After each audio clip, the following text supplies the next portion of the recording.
আজকে আমি হারিয়ে গেলাম ড্রাগনের দুনিয়ায়। আসসালামু আলাইকুম গাইস, কেমন আছেন আপনার সময়? আমি আরাফাত, আর আজকের ভিডিওতে আমরা ড্রাগন গাছের ফ্রুট হারভেস্টিং করব।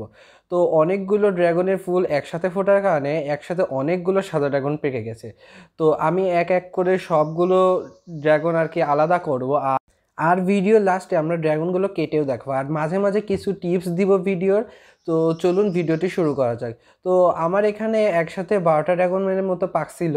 তো মোটামুটি এক একটা ড্রাগনের সাইজের ওজন প্রায় 250 থেকে 300 গ্রাম প্লাস হয়েছে। আর কিছু ড্রাগন অবশ্যই ছোট হবে। আর যারা ভাবেন যে ড্রাগন গাছে খুব ভালো ফল হয়, হ্যাঁ খুব ভালো ফল হয়, তাছাড়া ভালো ফলের সাথে কিছু ব্যাড নিউজ হলো ড্রাগন গাছে প্রচুর ফুল পড়েও যায়।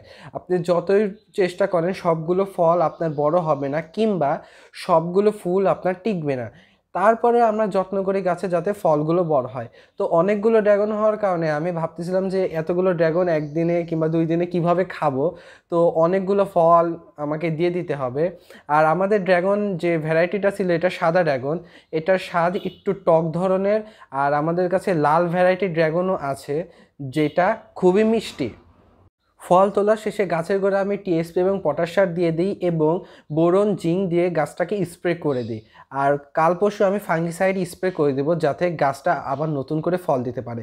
আর কিছুদিন পর পর আমি গোবর সার ইউজ করি গাছে, যার ফলে গাছ অনেক হেলদি থাকে।